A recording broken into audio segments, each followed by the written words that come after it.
1989 թվականի օգոստոսի 20-ից տեղափոխվել եմ այս գյուղ դպրոցում որպես մանկավարժ աշխատելու նպատակով։ 96 թվականից զբաղեցնում եմ տնօրենի պաշտոնը առ այսօր։ 90-ական թվականներին ունեցել ենք 71 աշակերտ, ամենաշատը։ Այդ ժամանակ այդ աշակերտների թվի մեջ նաև մտել է այստեղ գալիս էին եզդիները ին մնում ժամանակավոր, անասնապահությամբ էին զբաղվում, իրենց երեխաներն էլ հետը հաշված։ Սկզբնական տարիներին միջոցառումները բերում էին մագարտակին, որ քաղաքից չտարբերվի, ճիշտ էս չկար, այն չկար, բայց ստեղծում էին։ Ամեն ինչ ստեղծել ենք, բերել ենք, եթե մի բան անում ես, պետք է լավ անես։ Իսկ եթե պետք է վատ անես, ավելի լավ է չանես։ Բարև ձեզ։ Ես եմ մեր ուսուցչանոց էլ, ես Գյումրիից եմ եկել, բայց մինչև 89 թվականը ուսանող եմ եղել Երևանում, Երևանի պետական համալսարանի ֆիզիկայի ֆակուլտետն եմ ավարտել։ Ավարտելու տարին երկրի վիճակը այդքան էլ լավ չէր, այստեղ էլ էս գյուղերը դադարեցվել էին, ուսուցչի կարիք կար, ես իմ համակուրսեցուս, ինչպես նաև համ համակուրսեցիս, համ իմ եղբոր կինը Հարսս, Հարսի հետ իրանց ընտանիքով տեղափոխվենք այստեղ աշխատելու։ Դա իհարկե հետո իրենք գնացին նորից Գյումրի, բայց ես հետ չվերադարձա այն առումով, որ ես արդեն իմ հետ շատ մարդիկ էի բերել այս գյուղ։ Մասնավորապես ուսուցիչ մանկավարժների, հիմնականում Գյումրիից, Թալինից, Ամասիայից։ Գյուղը վերաբնակեցվել է հիմնականում Վայաստանից, Բոգդանովկայի շրջանից, Կանձա գյուղից, Դիլիվ գյուղի բնակիչներից են տեղափոխվել, ստեղ համալրել, հիմնականում Գյումրիից 1-2 ընտանիք, շատ չեն, մնացած գյուղը հիմնականում կանձացիներ են։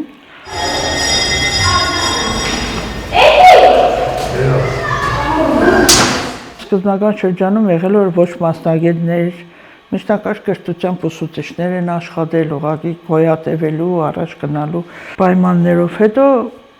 ես համալրել եմ բոլորը մանկավարժ մասնագետներ են։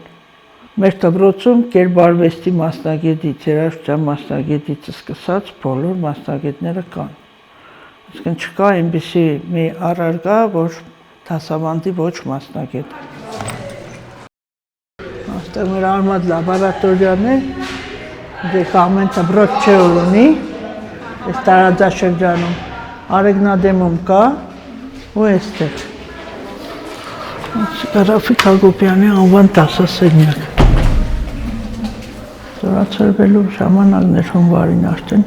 20 տարեկան էր, հոկտեմբերին պես եղավ։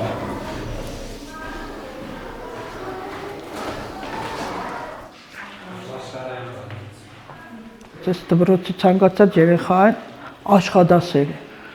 Չկա մի երեխա, որ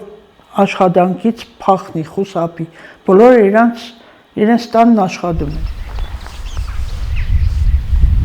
Որ չթողնի ծնողը անպայման ինքը պետք է խառնվի աշխատի։ Հիմնականում այստեղ անասնապահությամբ են զբաղվում։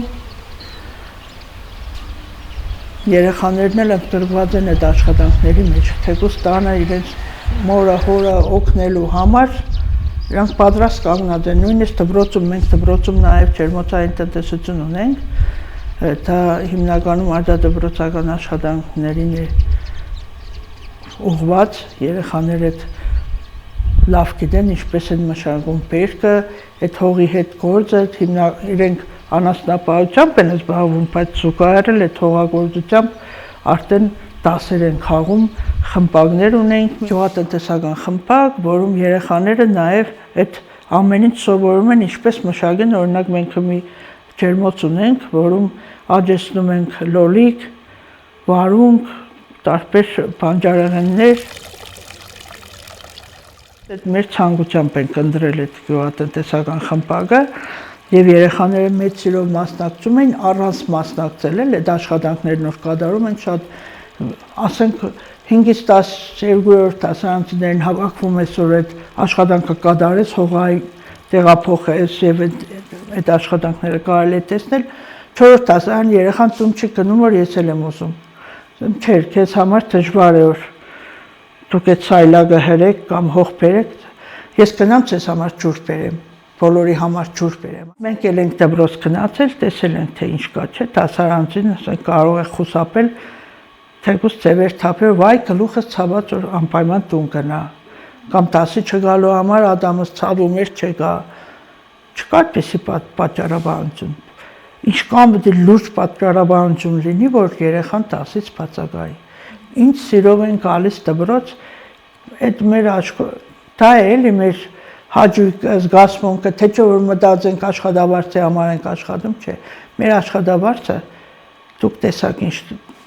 ճանապարհ եք եկել, այդ ճանապարհին չի հերիքում, ուր մնաց այլ կենցաղային հարցեր լուծի։ Զուգահեռ աշխատանքին մենք անաստապահությամբ ենք զբաղվում, մեր ծախսերը դրանով ենք փակում։ Մենք ունենք ատեստավորված ուսուցիչ, օրինակ մեր պատմության ուսուցիչ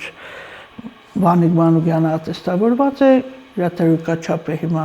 200,000 դրամով է հաշվառվում։ Ված են ուզում են չունեք ստացող։ Ոչ։ Առաջադիմության տեսանկյունից մեր դպրոցը շատ ուսանողներ է տվել եւ բժիշկներ ունենք դպրոց ավարտած։ Մեր ուսանողները տարբեր ուղղությամբ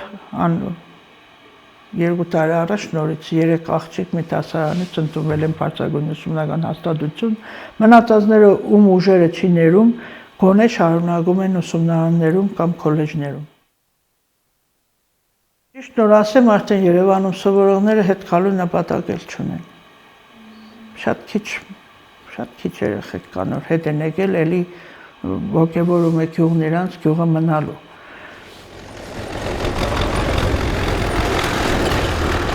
Գյուղում մարդիկ կան, տուն առել են բարձր գներով, այստեղ տուն են առել բարձր գներով, չլսված թվեր են տվել գյուղում տուն առնելու համար։ Մարդիկ կան, տեղափոխվել են չգալու նպատակով, բայց կախվածությունը շատ է, գնացել են որ չգան, նորից գալիս են ինչ որ այստեղից օգտվելու, հանգստանալու, ինչ որ վառելիք տանելու։ Գուցե իրանք իրանց վրա չընդունեն, որ գնացել են էլ չեն կա, բայց գալիս են։ Այսինքն ոչ ոք գյուղից իր ոչը չի կտրել լրիվ գնացել։ Գյուղը շատ լավն է, մեր գյուղը շատ լավն է, անձամբ ասեմ ես միշտ ասել եմ, Կառնարիջը աշխարհի կենտրոնն է։ Յուրաքանչյուր ոք, որ ընտրի որ իր ապրելատեղը իրոք աշխարհի կենտրոնն է, նայած որտեղից ես դու այդ չափագրումը կատարում։ Ես գտնում եմ, որ աշխարհի կենտրոնն էստեղ է, ճիշտ է, Գյումրիից եմ եկել, Գյումրին շատ եմ սիրում, եթե չսիրեցիր քո բնակավայրը, որտեղ դու ապրում ես, քո կյանքը դժոխքի կվերածվի։ Դու դրական գտնես, դրականը պետք է ներկայացնես, որ քո շուրջն էլ ավելանա, դու էլ զգաս, որ ապրել ես, ապրում ես ինչ որ նպատակի համար։